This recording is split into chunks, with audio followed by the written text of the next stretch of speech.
जो डायनासोर्स के टाइम से सर्वाइव कर रहा है 66 मिलियन ईयर्स पहले, जब एक एस्ट्रॉयड धरती से टकराया। और अर्थ की 75% 66 मिलियन ईयर्स पहले, जब एक एस्ट्रॉयड धरती से टकराया और अर्थ की 75% स्पीशीज खत्म हो गई, तब ये जानवर बच गया। उसके बाद आइस एजेस आए, कॉन्टिनेंट शिफ्ट हुए, क्लाइमेट बदले, लेकिन ये जिंदा बचता रहा। ये था द लेदरबैक सी टर्टल, दुनिया की सबसे बड़ी टर्टल की स्पीशीज।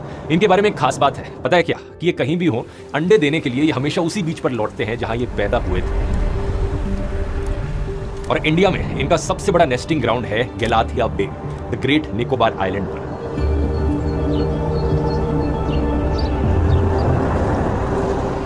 अनफॉर्चुनेटली एक एंडेंजर्ड स्पीशीज है। इन टर्टल्स की पॉपुलेशन पिछली 3 जनरेशंस में 40% तक खत्म हो गई है। लेकिन इससे भी ज्यादा अनफॉर्चुनेट बात यह है कि इसी गैलाथिया बे पर मोदी सरकार एक 81,000 करोड़ रुपए का मेगा प्रोजेक्ट बनाने जा रही है। एक ऐसा मेगा प्रोजेक्ट जो इन टर्टल्स की 90% से ज्यादा नेस्टिंग साइट्स को हमेशा के लिए खत्म कर देगा। और खतरा यहाँ पर सिर्फ इन टर्टल्स को नहीं है, बल्कि एक पूरे इकोसिस्टम को है, जिसमें कोरल रीफ से लेकर हजारों साल पुराने पेड़ पौधे, जीव और आदिवासियों की एक बेहद अनोखी ट्राइब मौजूद है। शायद से ये देश के इतिहास का सबसे बड़ा इन्वायरमेंटल फ्रॉड है। यहाँ 13 अलग अलग देशों के जेनोसाइड एक्सपर्ट्स ने कहा है कि ये प्रोजेक्ट पूरी ट्राइब के लिए डेथ सेंटेंस होगा। फ्रॉड इतना बड़ा है कि सरकार ने इस प्रोजेक्ट को पास कराने के लिए नक्शे से कोरल रीफ्स को ही गायब कर दिया। लेकिन सबसे शॉकिंग बात तो यह है कि कैसे इस विनाशकारी प्रोजेक्ट पर नेशनल सिक्योरिटी का मुखौटा लगाकर इसे देश की जनता को बेचा जा रहा है। सबसे पहले हमें समझना होगा कि ग्रेट निकोबार आइलैंड एग्जैक्टली है कहां पर, क्योंकि बहुत सारा झूठ तो इसी चीज पर फैलाया जा रहा है। अगर आप इंडिया के नक्शे में देखोगे तो अंडमान एंड निकोबार आइलैंड्स की एक लंबी चेन दिखाई देगी, बे ऑफ बंगाल में फैली हुई। ग्रेट निकोबार इस चेन का सबसे आखिरी आइलैंड है, इंडिया का सदर्न मोस्ट पॉइंट। इससे थोड़ा और साउथ ईस्ट में जाओगे तो इंडोनेशिया और मलेशिया के बीच एक स्ट्रेट ऑफ मलाक्का मौजूद है। ये वाला स्ट्रेट ऑफ हॉर्मुज की तरह दुनिया के सबसे इंपॉर्टेंट शिपिंग लेन्स में से एक है। यहाँ से हर साल 94,000 जहाज और दुनिया का 30% ट्रेड गुजरता है। Great Nicobar island straight of Malacca की एंट्रेंस से करीब 200 से 300 किलोमीटर दूर है, डिपेंडिंग अपॉन आप एग्जैक्ट एंट्रेंस का पॉइंट कहां पर मानते हो। ध्यान से सुनिए मैं क्या कह रहा हूं, एंट्रेंस से 200-300 किलोमीटर दूर है। ये चीज बाद में बहुत रेलेवेंट होगी जब हम चोक पॉइंट की बात करेंगे। अब मोदी सरकार के इस मेगा प्रोजेक्ट में 4 मेजर कंपोनेंट्स हैं। एक है इंटरनेशनल कंटेनर ट्रांसशिपमेंट टर्मिनल, दूसरा है डुअल यूज एयरपोर्ट यानी मिलिट्री और सिविलियंस दोनों के लिए, तीसरा है एक 450 MVA पावर प्लांट और चौथा एक कमर्शियल टाउनशिप। एस्टिमेट्स के अनुसार यहां पर 3.5 लाख से लेकर 6.5 लाख लोगों को बसाने की कोशिश की जाएगी। टोटल कॉस्ट 81,000 करोड़ रुपए बताई जा रही है और इसका पहला फेज 2028 तक ऑपरेशनल होगा। चारों चीजों में से सबसे इंपॉर्टेंट बताया जा रहा है मिलिट्री फैसिलिटीज, और दावा किया जा रहा है कि इंडिया इसकी मदद से चाइना को चोक कर देगा। असल में चाइना ने पिछले 2 दशकों से इंडियन ओशन में अपनी प्रेजेंस बढ़ा दी है। स्ट्रिंग ऑफ पर्ल स्ट्रेटजी के तहत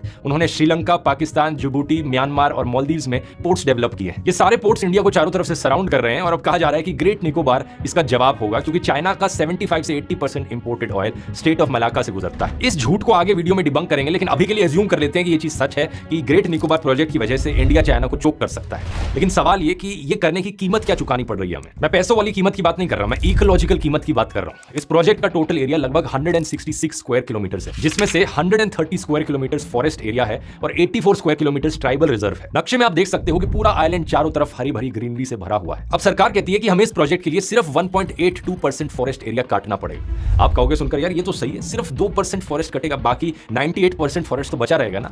लेकिन यहीं पर आता है सरकार का पहला बड़ा झूठ, जो 1.82% एज अ परसेंटेज ऑफ पूरे अंडमान एंड निकोबार आइलैंड्स का एरिया है। अगर सिर्फ इस आइलैंड की बात करी जाए तो ये 15% एरिया होता है। सरकारी एस्टिमेट 7.11 लाख पेड़ कटेंगे, लेकिन यह है दूसरा बड़ा झूठ। इंडिपेंडेंट रिसर्चर्स एस्टिमेट करते हैं कि 1 करोड़ तक पेड़ काटे जाएंगे। सोचकर देखो दोस्तों, 1 करोड़ पेड़ काटे जाएंगे। और इन पेड़ों को देखो जरा, इन पेड़ों की कीमत किसी भी आम पेड़ से कहीं ज्यादा है, क्योंकि ये 100 साल पुराने पेड़ है। अनटच्ड फॉरेस्ट, ऐसे ट्रॉपिकल फॉरेस्ट को नेचुरल एयर कंडीशनर बोला जाता है, क्योंकि अपने आसपास का तापमान लगभग 2.41 डिग्री सेल्सियस कम कर देते हैं। इसके अलावा ट्रॉपिकल फॉरेस्ट कम होने से बारिश भी सिग्निफिकेंटली कम होती है, यानी पेड़ काटने का सीधा मतलब है कम बारिश, ज्यादा गर्मी और ज्यादा हीट वेव्स। सबसे डिस्टर्बिंग बात यह है कि इसी जंगल में द ग्रेट निकोबार की शोम्पेन ट्राइब रहती है, इंडिया के पर्टिकुलरली वल्नरेबल ट्राइबल ग्रुप्स में से एक। 2011 के सेंसस के अकॉर्डिंग इन आदिवासियों की पॉपुलेशन सिर्फ 229 लोगों की थी। इन लोगों का बाहरी दुनिया से संपर्क ना के बराबर है, लेकिन अब ये प्रोजेक्ट इन्हें पूरी तरीके से खत्म कर सकता है। एक्सपर्ट्स का कहना है कि नए लोगों के कांटेक्ट में आने से इनको डिजीजेस का एक्सपोजर होगा, ऐसे डिजीजेस और बीमारियां जो इन्होंने कभी अपनी जिंदगी में नहीं देखी। इनका इम्यून सिस्टम उन डिजीजेस के लिए ट्रेंड ही नहीं है। ऐसा ही कुछ अमेरिकन ट्राइबल लोगों के साथ हुआ था जब यूरोपियन लोगों ने पहली बार अमेरिका में कदम रखा था। लाखों करोड़ों की संख्या में वो मारे गए थे, सिर्फ इसलिए क्योंकि उनका इम्यून सिस्टम अलग अलग प्रकार के डिजीजेस को हैंडल नहीं कर सकता था। ऊपर से इतने सारे पेड़ काटना और इनका आइलैंड हमेशा के लिए बदल देना, इनके फूड सोर्सेज भी खत्म हो जाएंगे। यही कारण है कि सर्वाइवल इंटरनेशनल ने यूनाइटेड नेशंस को लेटर लिखकर कहा है कि ये प्रोजेक्ट शोम्पेन ट्राइब के जेनोसाइड के बराबर है। 13 देशों के जेनोसाइड एक्सपर्ट्स ने एक चिट्ठी पब्लिश की है जिसमें कहा गया है कि शोम्पेन के लिए ये डेथ सेंटेंस होगा। इसके अलावा गलाथिया बे की ओपनिंग जो अभी 3 किलोमीटर की है, पोर्ट बनने के बाद वो सिर्फ 300 मीटर तक रह जाएगी। एंडेंजर्ड लेदरबैक टर्टल्स का पूरा नेस्टिंग सिस्टम तबाह हो जाएगा। इसके अलावा 16,150 से ज्यादा कोरल कॉलोनीज, कोरल रीफ्स जो इस आइलैंड के पास मौजूद है, वो नष्ट हो जाएंगे। सरकार कहती है कि हम उन्हें रीलोकेट कर देंगे। साइंटिस्ट कहते हैं कि ये साइंटिफिक मैडनेस है क्योंकि कोरल रीफ्स को ऐसे रीलोकेट नहीं किया जा सकता। कोरल कॉलोनीज की रीलोकेशन साइंस में एक नई फील्ड है। ये अभी तक साइंटिफिकली प्रूव भी नहीं हुआ है कि वो रीलोकेट करने पर सर्वाइव करती हैं कि नहीं। Corals are a very slow growing species. We probably wouldn't see an actual idea of what a successful translocation would be for 10, 20, 30 years.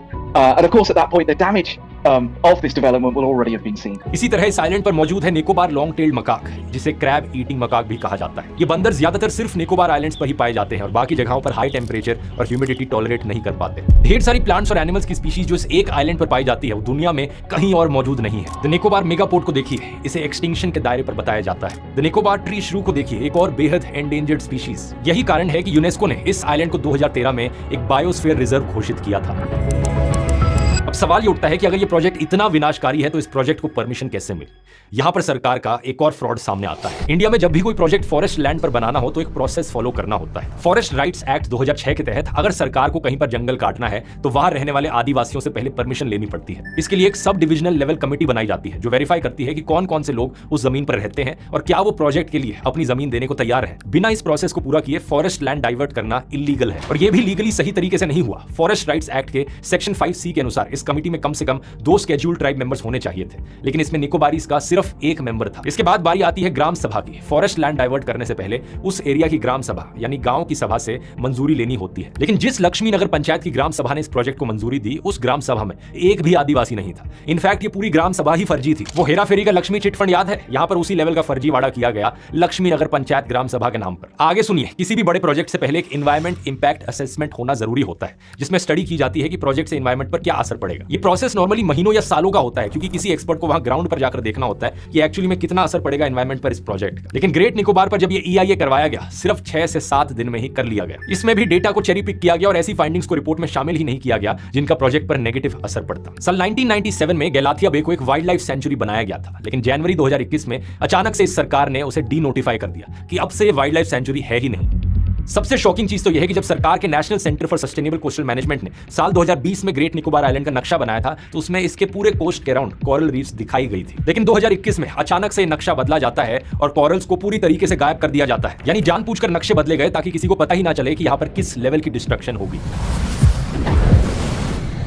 सरकार को लगता है कि ये सारी उठपटांग हरकतें करके वो जनता से सच छुपाए रख सकती है, लेकिन आज के दिन दोस्तों चाहे सरकारी डॉक्यूमेंट्स हो या सैटेलाइट डेटा या साइंटिफिक रिपोर्ट्स, AI टूल्स की मदद से ये सब कुछ क्रॉस वेरीफाई करना किसी भी आम इंसान के लिए बहुत आसान हो गया है। इतना ही नहीं, AI का इस्तेमाल करके कोई नॉन टेक्निकल बंदा भी आज के दिन पूरी की पूरी वर्किंग वेबसाइट्स बना सकता है। आप प्रेजेंटेशन रिपोर्ट्स बना सकते हो, बढ़िया एनिमेशंस बना सकते हो। अगर आप ये सारी चीजें सीखना चाहते हो तो आओ ज्वाइन करो मेरी AI मास्टर क्लास, जिसका अगला सेशन 31 मई को होगा। यहाँ मैं खुद लाइव आकर आपको 30 सबसे पावरफुल AI टूल सिखाऊंगा जिसमें image generation, video generation, audio generation, गाने बनाना, रिपोर्ट्स, प्रेजेंटेशन, वेबसाइट्स बनाना, सब कुछ सिखाया जाएगा। अभी तक 1 लाख से ज्यादा लोग इसे ज्वाइन कर चुके हैं और पिछली क्लास की रेटिंग अभी तक की बेस्ट एवर रही थी। तो देरी मत करो ज्वाइन करने में। ये फास्टेस्ट और सबसे अफोर्डेबल तरीका है अपने आप को AI की फील्ड में अपस्किल करने का। लिंक नीचे डिस्क्रिप्शन में या फिर इस QR कोड में आपको मिल जाएगा। अब आते हैं इस प्रोजेक्ट की स्ट्रेटेजिक जस्टिफिकेशन पर। अब तक सरकार भी समझ चुकी थी कि सिर्फ डेवलपमेंट के नाम पर अगर इस प्रोजेक्ट को बेचते तो कोई यकीन नहीं करेगा, क्योंकि किसी आदिवासी ने वहां पर हाईवे या इंफ्रास्ट्रक्चर नहीं मांगा उस आइलैंड पर। इसलिए यहां पर काम किया जाता है इस पूरे प्रोजेक्ट पर एक नेशनल सिक्योरिटी का मुखौटा लगाने का। अचानक से सोशल मीडिया पर यह स्टेटमेंट्स देखने को मिलती है कि कैसे मलाक्का स्टेट को चोक किया जा सकता है। कुछ लोग इसे इंडिया का स्टेट ऑफ हॉर्मुज तक बोलने लगे। इंटरेस्टिंग बात यह है कि ये पूरी एक्टिविटी एक पेड कैंपेन की तरह लगती है अगर आप इन ट्वीट्स की लैंग्वेजेस को देखोगे तो। बार बार ये दिखाने की कोशिश की जा रही है कि कैसे सिर्फ इस एक प्रोजेक्ट की मदद से इंडिया पूरे स्टेट ऑफ मलाक्का को चोक कर सकता है, ठीक वैसे ही जैसे ईरान ने स्टेट ऑफ हॉर्मुज को चोक किया। ये बात सरासर झूठ है और इसे एक्सपोज करने के लिए बस आपको स्ट्रेट की डेफिनेशन पढ़नी है क्या होती है। स्ट्रेट एक नैरो चैनल होता है जो 2 बड़ी वाटर बॉडीज को कनेक्ट करता है। मलाक्का का स्ट्रेट एक नैरो चैनल है जो इंडियन ओशन और साउथ चाइना सी को जोड़ता है। ये चैनल इंडोनेशिया के सुमात्रा, मलेशिया और सिंगापुर के बीच है और इसका सबसे नैरो पॉइंट सिंगापुर के पास है जहां ये सिर्फ 2.8 किलोमीटर चौड़ा है, और दूसरा सबसे नैरो पॉइंट मले पेनिनसुला की साउथ वेस्टर्न टिप के पास है जो करीब 15 किलोमीटर चौड़ा है। यही है इसके असली चोक पॉइंट जो कि सिंगापुर और मलेशिया के पास है, ग्रेट निकोबार के पास नहीं। इनफैक्ट ग्रेट निकोबार आइलैंड तो मलाका स्टेट का हिस्सा ही नहीं है, वो अंडमान सी के अंदर मौजूद है। सी एक बहुत बड़ी वाटर बॉडी होती है जिसे चोक नहीं किया जा सकता। मतलब गूगल मैप्स खोलो, आप खुद समझ जाओगे। ये क्लेम करना कि ग्रेट निकोबार के जरिए इंडिया मलाका स्टेट को चोक कर सकता है, ये वैसा ही हो गया कि कोई कंट्री अरेबियन सी में एक आइलैंड खरीद कर कहे कि भाई हम इस आइलैंड से, जैसे कि सोकोट्रा आइलैंड ले लो, हम इस आइलैंड से पूरे स्टेट ऑफ हॉर्मुज को चोक करेंगे। मतलब स्टुपिडिटी देख रहे हो आप इस आर्गुमेंट में कितनी है। स्टेट ऑफ मलाका का एक्चुअल चोक पॉइंट सिंगापुर के पास है। सिंगापुर, मलेशिया, इंडोनेशिया, ये है 3 देश उसके पास के। ग्रेट निकोबार उस चोक पॉइंट से बहुत बहुत दूर है। एक्चुअली में अगर किसी के पास कैपेबिलिटी है स्टेट ऑफ मलाका को चोक करने की, तो वो सिंगापुर के पास है। अब जब ये आर्गुमेंट मैंने सोशल मीडिया पर शेयर किया तो कुछ लोग कहने लगे कि तू हमारी इंडियन नेवी को, इंडियन एयरफोर्स को अंडर एस्टिमेट मत कर, हम मिसाइल फेंक कर भी तो चोक कर सकते हैं। मतलब क्या लॉजिक है इसके पीछे? हम मिसाइल फेंक कर चाइना को चोक करने के लिए सिंगापुर, मलेशिया, इंडोनेशिया, इन देशों के साथ और दुश्मनी ले ले। शाबाश बेटा। ये कोई वर्ल्ड वॉर नहीं चल रही है। ये बात सच जरूर है कि ग्रेट निकोबार से शिप्स को मॉनिटर किया जा सकता है, सर्वेलेंस की जा सकती है, नेवल प्रेजेंस बढ़ाई जा सकती है। लेकिन ग्रेट निकोबार आइलैंड पर पहले से ही आईएनएस बाज नेवल एयर स्टेशन और एयर स्ट्रिप है, और पोर्ट ब्लेयर पर ट्राई सर्विसेज कमांड सेंटर है। तो मॉनिटरिंग और सर्वेलेंस तो ऑलरेडी वहां से की जा सकती है। असल में दोस्तों ये पूरा नेशनल स्ट्रेटेजी का मुखौटा बाद में बनाया गया एक एक्सक्यूज है, एक जस्टिफिकेशन है।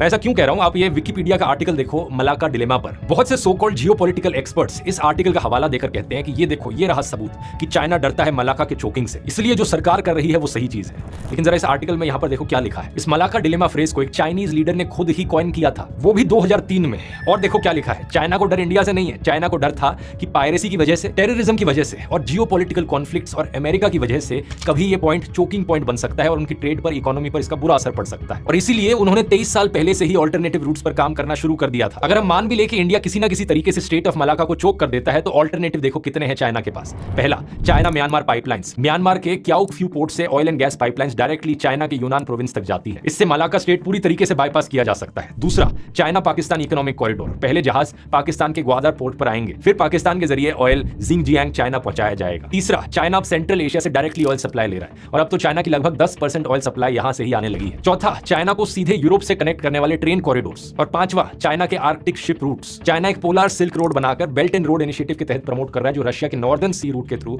जाते हैं और मलाका और हॉर्मुज दोनों बाईपास कर देते हैं। छठा, समुद्र में भी चाइना के पास ढेर सारे ऑल्टरनेटिव ऑप्शंस हैं, जो सुंदा और लोम्बोक स्टेट से गुजरते हैं। ये बात सच है कि चाइना को महंगा पड़ेगा इन दूसरे ऑल्टरनेटिव रूट्स को इस्तेमाल करना, लेकिन चाइना जितनी बड़ी इकोनॉमिक पावर इतने कॉस्ट को सस्टेन कर सकती है। तो ये कहना कि स्टेट ऑफ मलाका को ब्लॉक करके चाइना की इकोनॉमी को ठप किया जा सकता है, बेवकूफी है। लेकिन इससे भी बड़ी बेवकूफी है ये मानना कि ग्रेट निकोबार प्रोजेक्ट के तहत इंडिया अब स्टेट ऑफ मलाका को ब्लॉक कर सकता है। और सबसे बड़ी बेवकूफी है ये मानना कि मोदी सरकार में हिम्मत है स्टेट ऑफ मलाका को ब्लॉक करने की। Oh my God.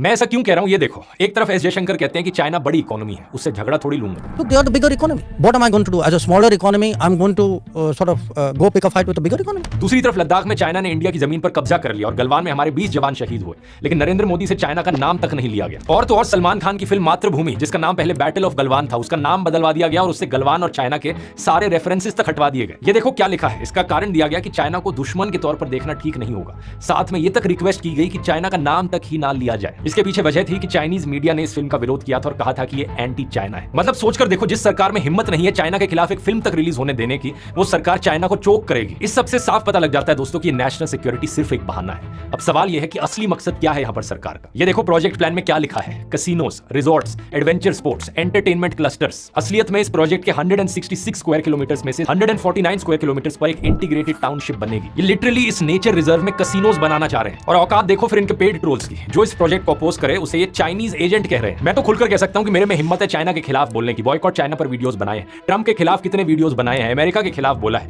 लेकिन इनके किसी भी एक बीजेपी के मंत्री में हिम्मत है चाइना या अमेरिका के खिलाफ बोलने की? चाहे ट्रंप हो या चाइना हो, जो भी इनसे ज्यादा पावरफुल होता है उसके पैरों पर गिर जाते हैं, जी हुजूर करने लग जाते हैं। और बेचारे वो आदिवासी जो इनसे लड़ नहीं सकते, जो इनसे कमजोर है, उन्हें ये एक्सप्लॉइट करते हैं। छहबार पोर्ट की ही कहानी देख लो। ईरान में इंडिया ने अफगानिस्तान और सेंट्रल एशिया तक एक्सेस के लिए ये पोर्ट डेवलप किया था, लेकिन ट्रंप के दबाव में आकर मोदी सरकार ने छहबार से पीछे हटना शुरू कर दिया। ट्रंप ने कहा कि सारी एक्टिविटीज बंद कर दो और 2026 के बजट में इस पोर्ट के लिए जीरो बजट एलोकेट किया गया। मार्च 2026 में जब अमेरिका ने इंडिया के बिल्कुल दरवाजे पर ईरान के एक जहाज को डुबाया, तो इंडिया ने अपने रेस्क्यू शिप्स तक नहीं भेजे। स्ट्रेट ऑफ हॉर्मुज से इंडियन जहाजों को निकालने के लिए लिटरली परमिशन लेनी पड़ रही है, रिक्वेस्ट करनी पड़ रही है। और किस मुंह से ये लोग कहते हैं कि हमारे में हिम्मत है स्ट्रेट ऑफ मलाका को चोक करने की? असल में दोस्तों इस पूरे प्रोजेक्ट के पीछे एक बार फिर से वही नाम सामने आता है जो कई बार और आया है। प्रोजेक्ट को बिल्ड करने के लिए जिन 11 कंपनीज ने एक्सप्रेशन ऑफ इंटरेस्ट दिया है, उसमें एक नाम है अडानी पोर्ट्स का भी। सच बात यह है दोस्तों कि हसदेव के जंगल हो या सीजी मली हिल्स, इस सरकार का हमेशा एक ही मकसद रहा है, अपने उद्योगपति मित्रों को देश लूटने का मौका दो, चाहे उसके लिए पेड़ काटने पड़े, पहाड़ खोदने पड़े या फिर कोरल रीफ्स को डिस्ट्रॉय करना पड़े, चाहे एक पूरी की पूरी ट्राइब का जेनोसाइड ही क्यों ना हो जाए, सब चलेगा बस क्योंकि पैसा मिल रहा है। मैं जुडिशरी से रिक्वेस्ट करूंगा, अगर आप में थोड़ी भी इंडिपेंडेंस बची है तो इस विनाश को होने से रोको। अगर मिलिट्री इंस्टॉलेशन करनी है तो करो, लेकिन कम से कम ये कसिनोज, रिजॉर्ट्स, इस सब को वहां बनने से रोको। इतना सब तबाह करने की जरूरत नहीं है। फाइनली आप लोगों से मैं रिक्वेस्ट करूंगा, इस पेटिशन को प्लीज साइन करो ताकि हम लोग अपना सपोर्ट दिखा सके, अपनी ताकत दिखा सके इस विनाशकारी प्रोजेक्ट को रोकने के लिए। ये टर्टल्स, ये कोरल रीफ्स, ये पेड़ पौधे, ये रेन फॉरेस्ट, यही देश का असली खजाना है, और जो इस खजाने को लूटेगा, तबाह करेगा, वही सही मायनों में देशद्रोही कहलाएगा। उम्मीद करता हूं ये वीडियो आपको इन्फॉर्मेटिव लगा होगा। क्लास को ज्वाइन करना मत भूलना, यहां क्लिक करके ज्वाइन कर सकते हो। और अगर ये एनवायरमेंटल टॉपिक्स आपको पसंद आते हैं तो ये वाला वीडियो भी आपको जरूर पसंद आएगा, यहां क्लिक करके देख सकते हो।